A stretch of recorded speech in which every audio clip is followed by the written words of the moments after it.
What if the person who hurt you the most suddenly needed your help? Join me as I navigate a twisted path of betrayal and forgiveness, discovering strength in places I never imagined. Hey there, my name is Emma, and I'm 18 years old. I grew up in a small town where I learned to chase my dreams and stand up for myself. Life threw some tough challenges my way, but I've always believed in the power of resilience and hope. I opened my own cupcake business called Emma's Sweet Treats, and it's been my passion ever since. I love baking and sharing joy through my creations. But my journey hasn't just been about delicious treats. It's also been about finding my voice and reconnecting with my family, especially my mom. Thanks for joining me on this journey as I share my story of love, forgiveness, and the path to rebuilding trust. I can't wait to take you along for the ride. I stood frozen in the doorway of my room, my heart pounding. Mom's voice echoed in my head. Get out. You'll never be anything. Couldn't believe it. Mom, please, what are you saying? I whimpered back. She didn't even look at me. Paul, her new boyfriend, stood next to her with his arms crossed. He smirked like he was enjoying the show. I felt my stomach twist. You heard me.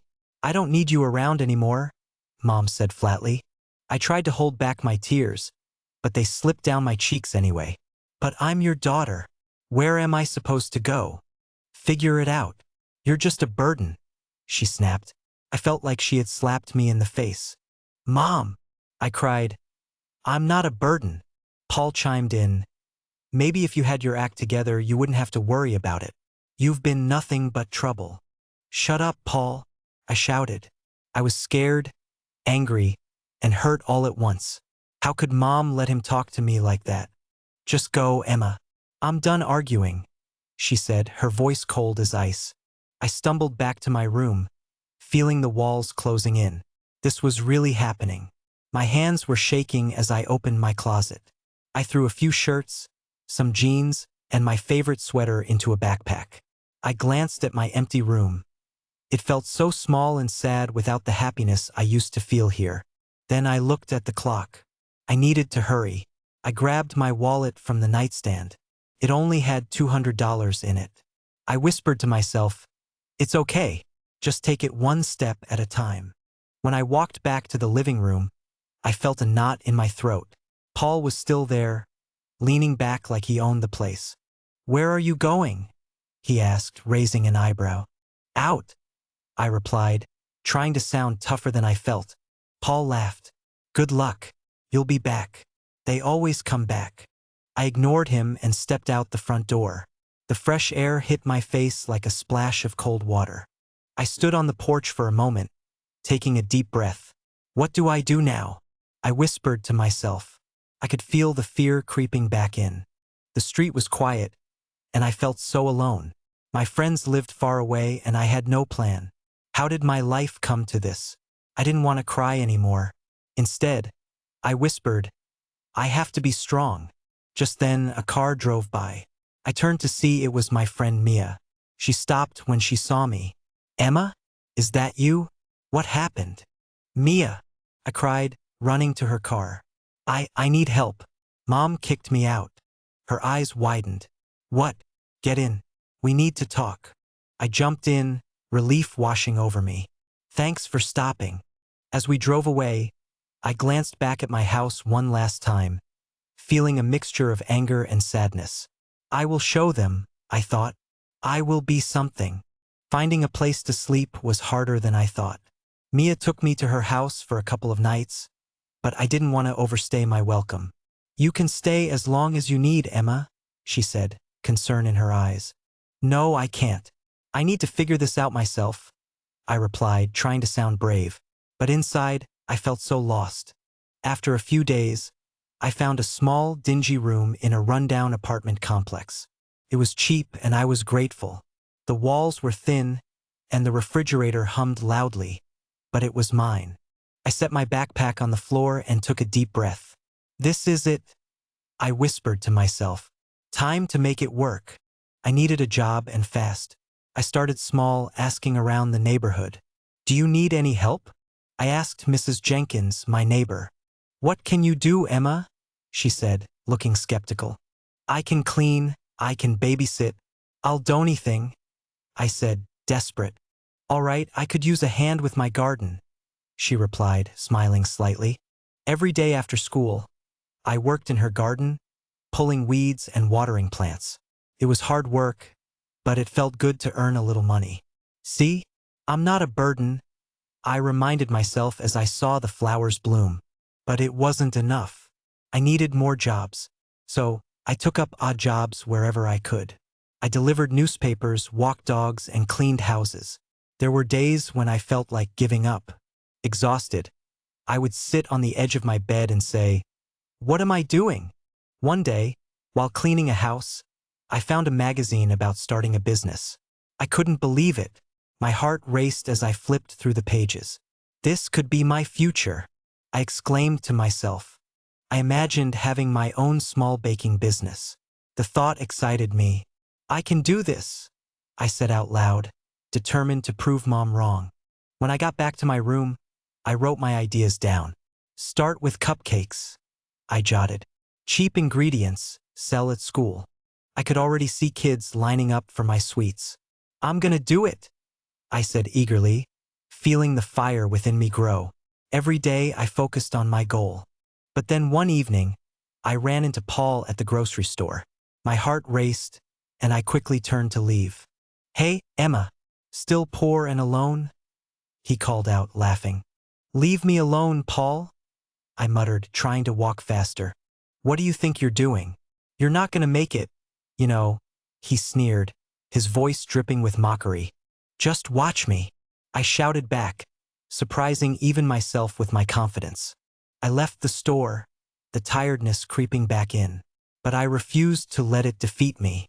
I'll show him, I thought, gripping my notebook tightly. Every night I studied recipes and saved as much money as I could. I didn't need much to start. With each cupcake I baked in my tiny kitchen, I felt a little closer to my dream. Just a little longer, I promised myself. I will be something. With hope on my mind and determination in my heart, I knew I would rise above it all. Each small win fueled my drive.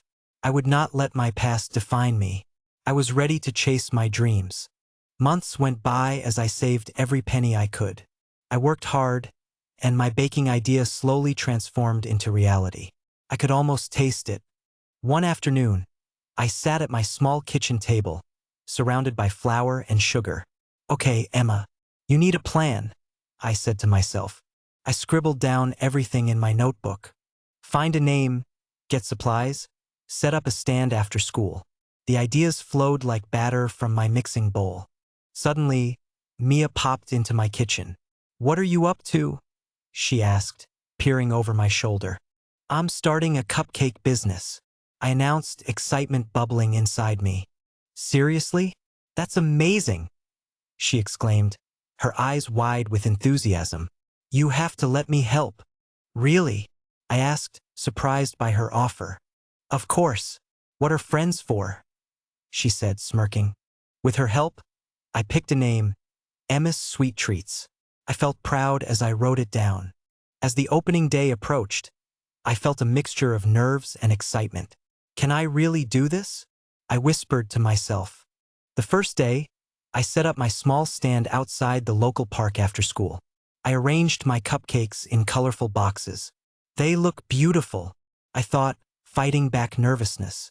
People began to walk by. "Are those homemade?" a girl asked, eyeing my display. "Yes. Would you like to try one?" I offered, my voice shaky but excited. She nodded, and I handed her a chocolate cupcake.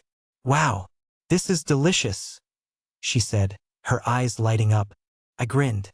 "Thank you. That's my special recipe." As more people stopped by, I felt more confident. Maybe I can actually do this, I thought eagerly.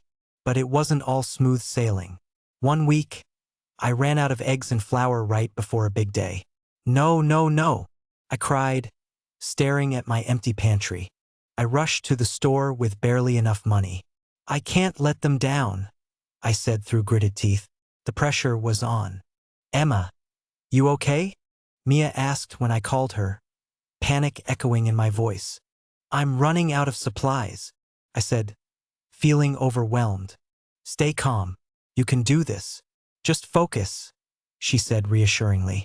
I made it in time, and the day turned out to be a success. I sold out within hours. I did it, I shouted happily, pulling Mia into a tight hug. Of course you did. You're amazing, she replied, beaming. As weeks turned into months, I faced every challenge with all my strength. I learned how to budget, plan, and even how to deal with mean customers. You can't always please everyone, I told myself after a tough day. But I also gained new friendships along the way. Other kids started helping me sell cupcakes.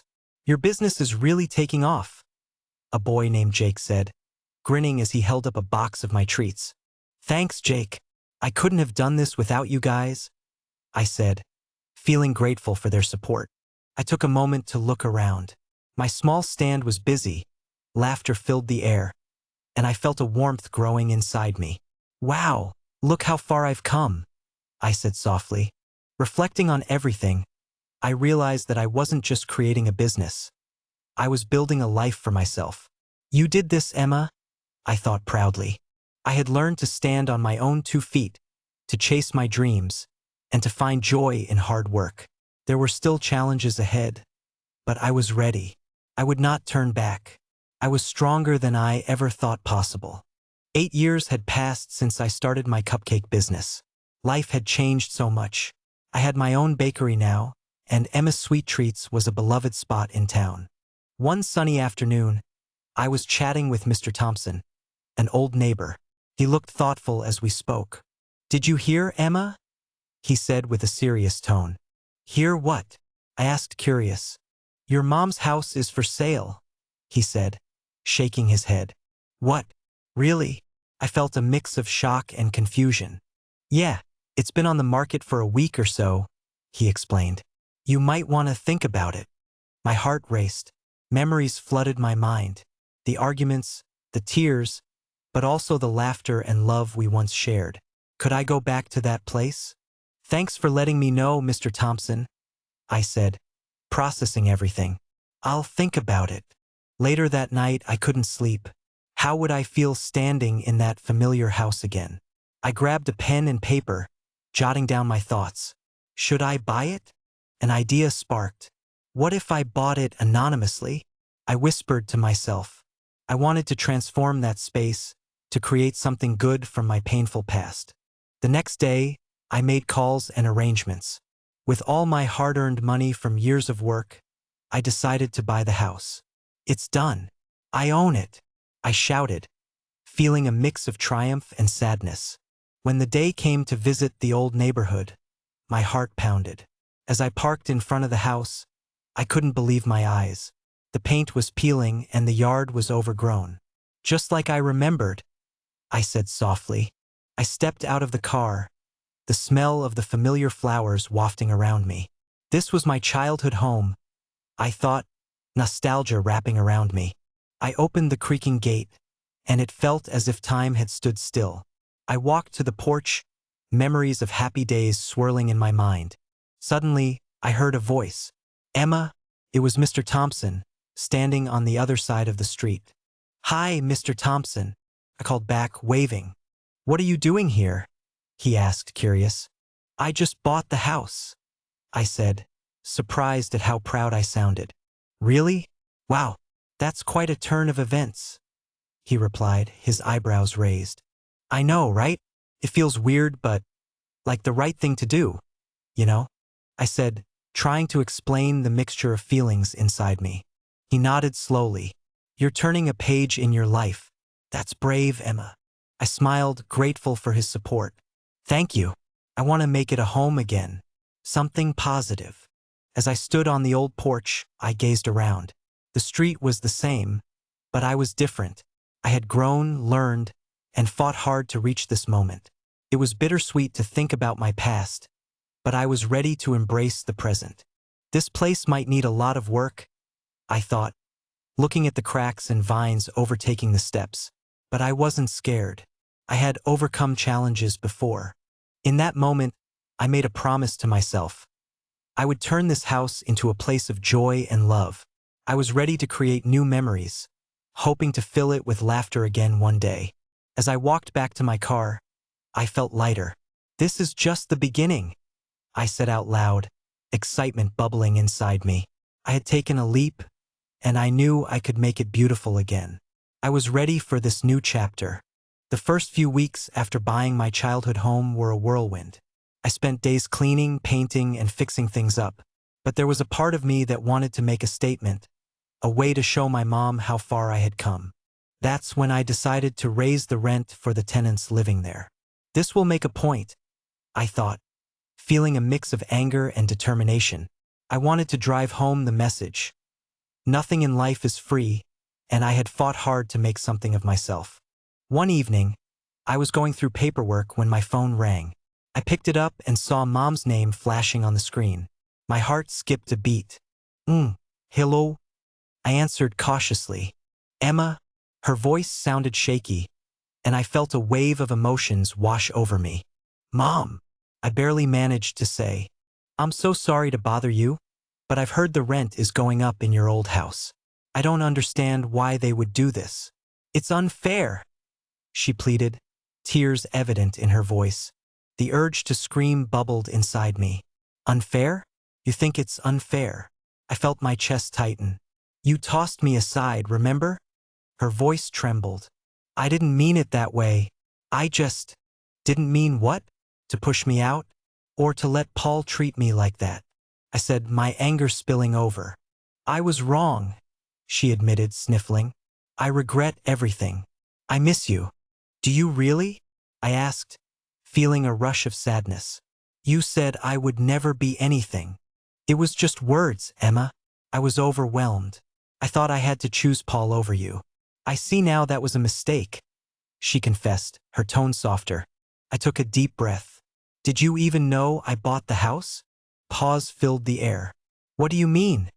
she breathed.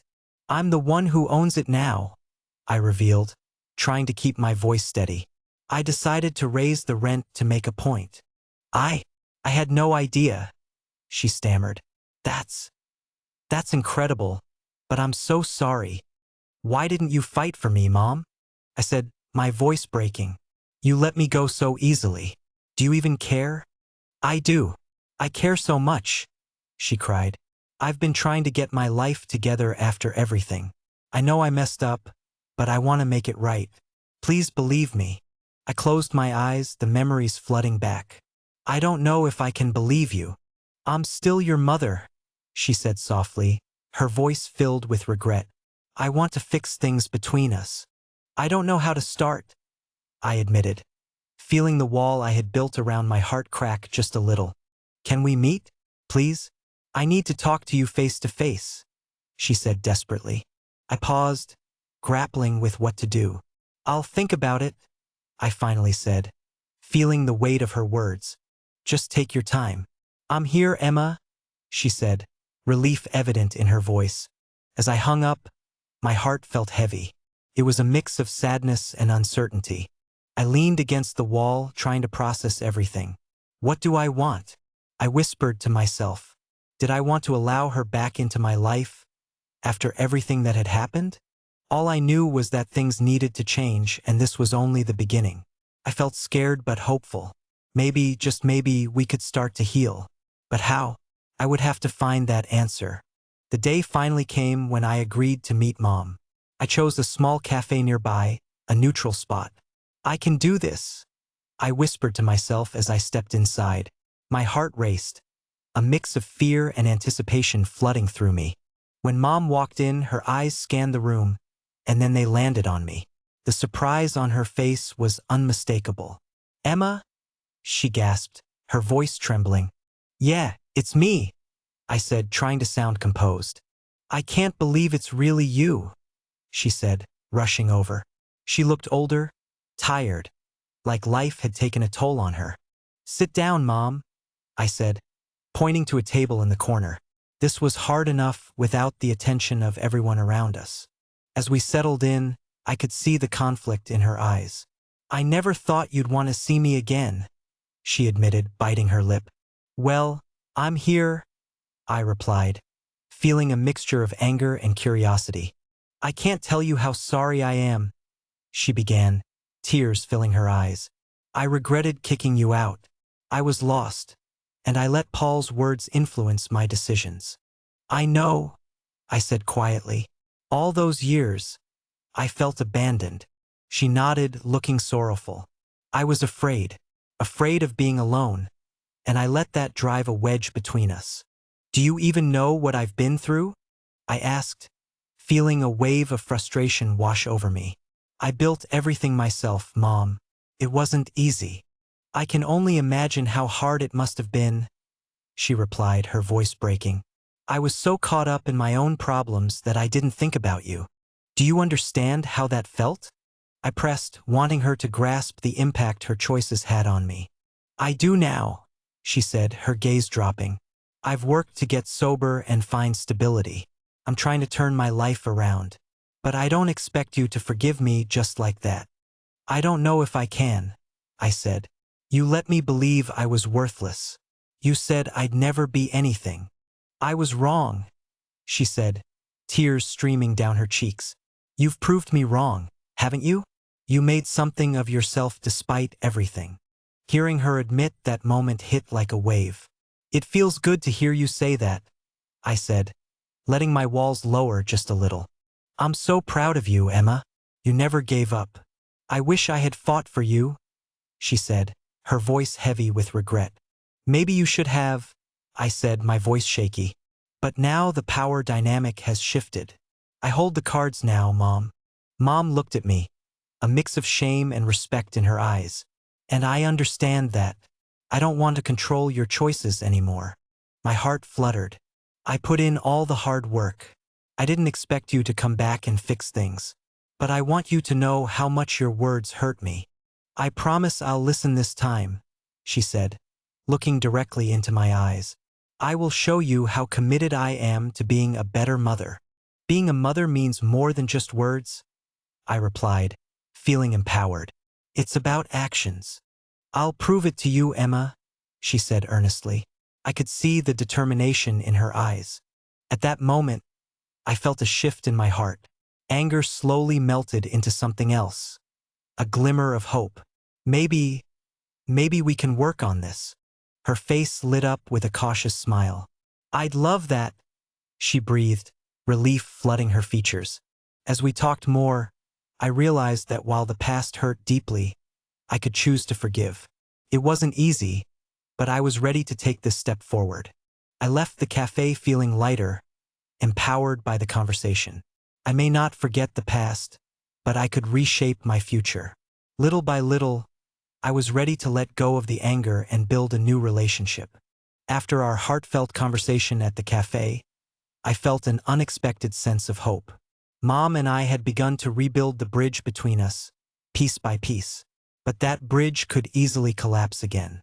Back home, I sat at my kitchen table, thinking about what to do next. "I can't keep raising the rent," I muttered to myself. "I want to help her, not push her away again." The next day, I called Mom. "Hey, can we meet again?" I asked, hoping to continue our conversation. "Of course. I was hoping you'd call," she replied, her voice filled with relief. We decided to meet at my bakery. When she arrived, I noticed she looked anxious, tapping her foot nervously. "Hey, it's okay," I said gently. "We're just talking." "I know. I just want to do this right," she said, fidgeting with her hands. "So, about the rent," I started. "I think I need to adjust it. I don't want it to be too high." Her eyes widened. "Really? You'd do that?" "Yes, I want us to find a fair amount, something we can both live with." "I understand you're trying to start over," I explained. She looked down, and sadness filled the air between us. "I don't want to be a burden. That was never my intention." "Mom, it's about more than money," I said, my voice softening. "It's about trust. We need to start somewhere." "I want that too," she admitted, her voice cracking. "I felt so ashamed of the past, and I want to make it right." We sat together, discussing everything. "When I was younger, I felt like I had no voice," I confessed. You didn't really listen to me back then. I know. I was caught up in my own issues, and I hurt you, she said, tears glistening in her eyes. I'm so sorry for that. I see that now. I took a deep breath, trying to encourage the honesty. It felt like you were always choosing Paul over me. I regret that more than I can express. I let fear and confusion take control, she said, her cheeks flushed with emotion. But I'm here now, ready to listen and learn. I nodded, feeling the weight of our past slowly lift. That's all I ever wanted, Mom, to feel seen and heard. Thank you for giving me a chance, she said, a weak smile forming.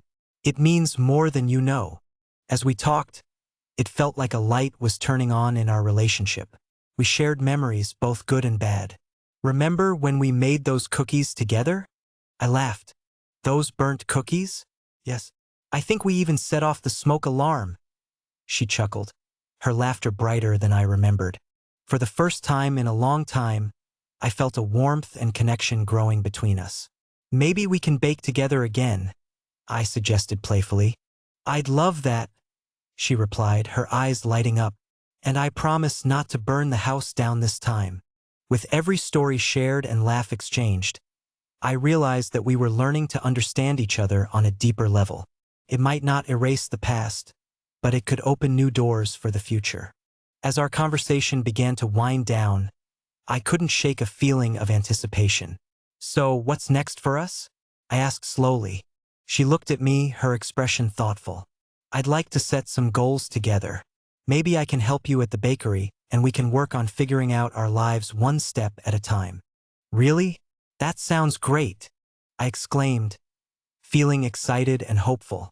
Yeah, let's start fresh, she said, nodding sincerely. But as we talked about future plans, I could sense the weight of uncertainty lingering. What challenges would we face together as we moved forward? As incredible as this new beginning felt, I knew it wouldn't be easy. Let's take it one day at a time, okay? I suggested. Absolutely, she agreed, her smile reflecting my own hopes. In that moment, I felt a spark of connection I hadn't had in years. And just like that, the path ahead was unknown, but it was ours to navigate together. What would our next steps look like? Together, we would find out. If you've ever had to rebuild a broken relationship or faced a tough choice, how did you navigate it? I want to hear your story. Share your experiences in the comments below, and let's support each other on this journey of growth and forgiveness. Don't forget to like and subscribe for more stories like mine.